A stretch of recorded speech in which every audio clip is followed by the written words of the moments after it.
Hello guys, तो क्या हाल है। तो गाइस इतने दिनों के लिए सॉरी, बट मैं बाहर गया हुआ था, उसकी वजह से एपिसोड नहीं डाल पा रहा था। लेकिन गाइस यार, ऐसे वैसे कमेंट्स मत किया करो, क्योंकि मैं जब लास्ट वाली वीडियोस डालता हूँ ना, तो उसके अंदर मैं पहले बता देता हूँ कि आज एपिसोड्स आएंगे कि नहीं आएंगे। लेकिन फिर भी यार गाइस, कुछ बंदे एपिसोड्स ऐसे ऐसे बोलते रहते कि भाई एपिसोड नहीं आया। भाई मेरा भी तो थोड़ा बहुत है यार लाइफ।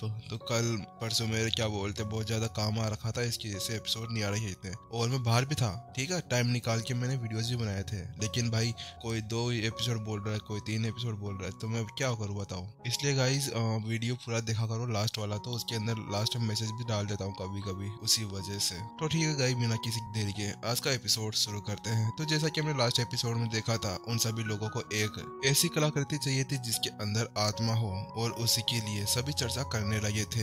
लेकिन नितिन को अचानक से कुछ याद आता है और वह अपने हाथ के अंदर बोधिसत्व वृक्ष को निकाल लेता है। लेकिन जैसे ही सभी ने उसके हाथ के अंदर वह बोधिसत्व वृक्ष देखा, सभी की आंखें फटी की फटी रह गई और सभी ने अपनी निगाहें नितिन की तरफ घुमा ली। अब वह उसे ऐसे देख रहे थे जैसे कि वह अपने सामने किसी दानव को देख रहे हों। हेड दिलीप आगे बढ़े और उन्होंने नितिन से कहा, प्रिंसिपल नितिन, ये आपने क्या किया? क्या आपने इस बार होंगन साम्राज्य के शाही महल को कुछ न कुछ ठेस पहुंचाई है? क्या आपने उनसे ये बोधिसत्व वृक्ष छीना है? क्या आपने वहाँ पर फिर से कोई ना कोई तबाही मचाई है? और वहीं पर ही हमारा एपिसोड खत्म हो जाता है। तो चलिए शुरू करते हैं आज के नेक्स्ट एपिसोड को, क्योंकि सभी जानते थे जिसने होंगन शहर के अंदर 1-2 बार पहरा लगाया हो या वहाँ पर कभी गए हो, तो उनको ये तो पता ही था कि वहाँ पर एक बोधिसत्व वृक्ष था जिसके अंदर खुद की आत्मा थी। और वह बोधिसत्व वृक्ष का महत्व भी जानते थे कि वह कितना ज्यादा इम्पोर्टेंट था, क्योंकि आखिरकार वो बोधिसत्व वृक्ष कुलकर्णी परिवार की नींव थी। इसीलिए तो वो कभी भी उस बोधिसत्व वृक्ष के बारे में किसी को नहीं बताया करते थे, या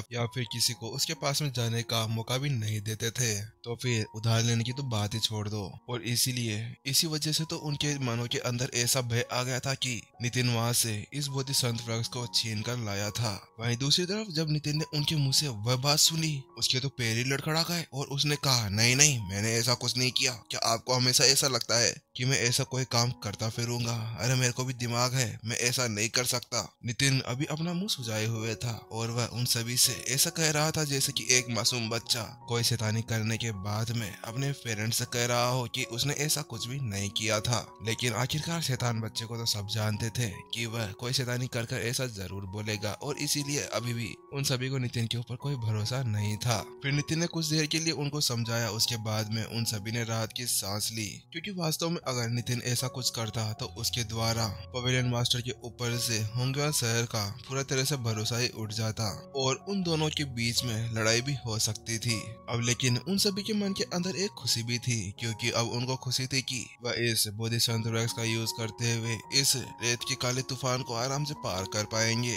आदर्श जल्दी से आगे बढ़ता है और वह नितिन से कहता है, प्रिंसिपल नितिन, क्या आप मुझे ये एक बार दे सकते हैं? क्योंकि मैं यहाँ पर सबसे ज्यादा ताकतवर हूँ और मेरी आत्मा का भी लेवल अच्छा खासा है, इसीलिए मैं इसका यूज करते हुए आगे जा सकता हूँ। और मुझे एक बार आजमाने तो दीजिए, क्या पता हम सभी यहाँ पर केवल इसके बारे में सोच ही रहे हों और इसका कोई हमारे ऊपर फायदा ही ना पड़े, कि आत्मा प्रकार की कोई भी कलाकृति हमारा इस रेत के काले तूफान से बाहर निकलने में कोई मदद कर सकती है। उसके बाद में आदर्श की बात सुनते हुए नितिन ने बोधिसत्व वृक्ष आदर्श की तरफ बढ़ा दिया और नितिन के हाथों से वह बोधिसत्व वृक्ष लेने के बाद में आदर्श ने अपनी जेके को चलाना शुरू कर दिया। और अपनी जेके को चलाते हुए वह अब उस बोधिसत्व वृक्ष के अंदर डालने लगे। वह इस वक्त अपनी आत्मा की पावर का यूज कर रहे थे और उसी के साथ में बोधिसत्व वृक्ष को ऊर्जा दे रहे थे। जैसे जैसे वो ऊर्जा अब बोधिसत्व वृक्ष के अंदर जाने लगी, वैसे वैसे अब बोधिसत्व वृक्ष के आसपास की हवा गर्म होने लगी और आसपास के एरिया के अंदर एक घेरा बन गया।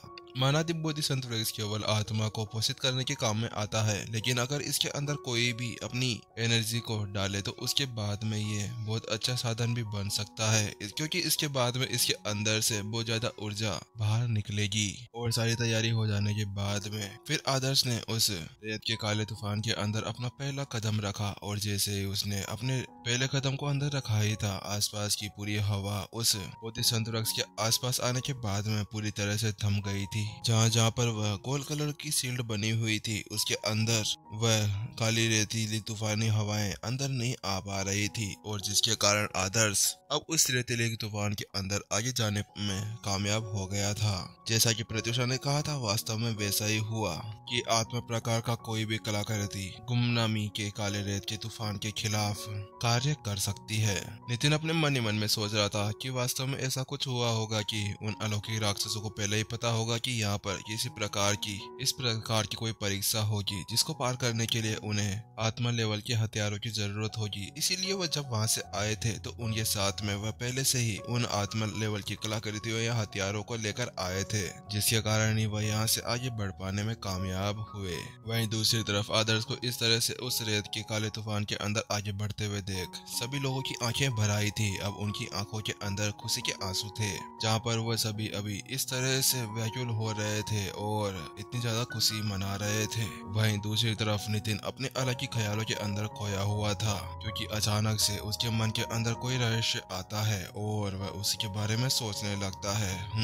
अब मुझे समझ में आ गया कि आखिरकार क्यों ये अलौकिक राक्षस उस बोधिसत्व वृक्ष को नुकसान पहुंचाना चाहते थे। इसीलिए तो उन्होंने यहाँ पर कबीर को भेजा था उस बोधिसत्व वृक्ष को नुकसान पहुंचाने के लिए, क्योंकि उन सभी राक्षसों को पता था कि इस प्राचीन डोमेन का रास्ता कभी भी खुल सकता था, और उसी को देखते हुए वह उस बोधिसत्व वृक्ष को पूरी तरह से मार देना चाहते थे, क्योंकि आखिरकार वह एक कलाकृति थी जिसके साथ में इस रेतीले काले तूफान को पार किया जा सकता था। लेकिन कबीर ने तो वह सब कर दिया था, लेकिन किसने सोचा था कि ऐसा किसने सोचा था कि नितिन वहां पर जाएगा और बोधिसत्व वृक्ष को वापस से ठीक कर देगा। कबीर ने तो पूरी कोशिश की थी उसको जहर डालकर मारने की, और फिर उसके बाद में उनकी कल्पना से अलग वह महाराज अजय से वह बोधिसत्व वृक्ष का बीज लेने में कामयाब हो गया था, और उसी का यूज करते हुए उसने अपना खुद का एक बोधिसत्व वृक्ष उगा लिया था। और उसी को देखते हुए अब नितिन के काम में भी वही बोधिसत्व वृक्ष आया था, और इसीलिए अब उसको मन ही मन में खुशी हो रही थी कि उसने वास्तव में उस बोधिसत्व वृक्ष को अपने लिए उगा लिया था।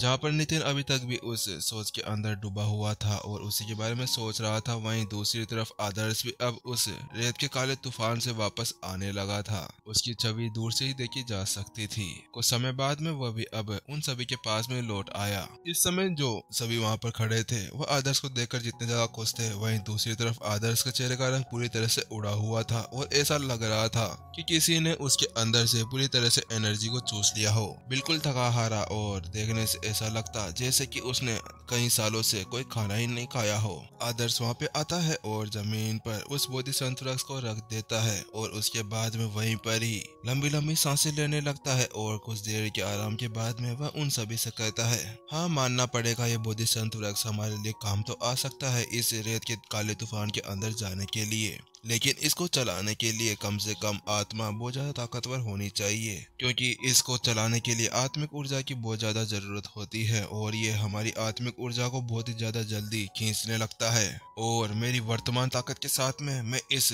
रेत के काले तूफान के अंदर केवल 100 मीटर तक ही अंदर जा पाया था। आदर्श की बात सुनने के बाद में अब सभी के चेहरे पूरी तरह से लटक चुके थे, जहाँ पर उनके चेहरे के ऊपर इतनी देर पहले एक बहुत बड़ी स्माइल आ रखी थी, अब वहीं दूसरी तरफ अभी उनके चेहरे के ऊपर पूरी तरह से 12 बजे हुए थे। उन सभी को ऐसे निराश देखते हुए नितिन ने मुस्कुराते हुए कहा, क्या एक बार मैं इसको ट्राई करूं? ऐसा बोलने के बाद में नितिन बोधिसत्व वृक्ष के पास में चला जाता है और उसे अपनी एनर्जी से ऊपर उठा लेता है, और उसके साथ में उसके अंदर अपनी आत्मिक ऊर्जा को डालने लगता है। जैसे जैसे वो अपनी आत्मिक ऊर्जा को उस बोधिसत्व वृक्ष के अंदर डाल रहा था, वैसे वैसे उसके अंदर से वापस से वह गर्म ऊर्जा निकलनी शुरू हो जाती है। इतना करने के बाद में नितिन ने सभी से कहा, ठीक है अब सभी की सभी इस बोधिसत्व वृक्ष के नीचे आ जाओ, और यहाँ पर किसी को भी भटकना नहीं है, सभी एक साथ रहेंगे। इतना कहने के बाद में नितिन अब उस रेतीले काले तूफान के अंदर जाने लगा। वहीं दूसरी तरफ नितिन की इस तरह की हरकतों को देखने के बाद में सभी के तोते उड़ गए, और वह सभी परेशान होकर वहीं पर ही खड़े रह गए। वह अभी तक भी सोच रहे थे कि क्या उन्हें उनके साथ में जाना चाहिए, लेकिन इतनी देर से नितिन जो चमत्कार पे चमत्कार किए जा रहा था उसको देखते हुए अब उनके पास में कोई और चारा नहीं था कि वह नितिन के ऊपर भरोसा ना करे। इसीलिए बिना कुछ सोचे समझे अब वह भी नितिन के पीछे पीछे उस बोधिसत्व वृक्ष के साथ में चलने चलने लगे। और जैसे ही उन सभी ने पहला कदम उस रेत के काले तूफान के अंदर रखा, वैसे ही उनके ऊपर हल्का हल्का सा दबाव महसूस होने लगा। उसके अंदर से इस तरह की शक्ति बाहर निकल रही थी जैसे कि वो ऐसे कह रहा हो कि मेरे अंदर कदम रख कर देखो, मैं तुम्हें यहीं पर ही पूरी तरह से जंग लगा दूंगा, जैसे कि एक मेटल के अंदर लगती है। लेकिन अभी जब वह बोधिसत्व वृक्ष के नीचे खड़े हुए थे तो उनको एक सुरक्षा मिल रही थी, जिसके बाद में बिना किसी चिंता के वह अब उस रेतीले तूफान के अंदर आगे बढ़ने लगे।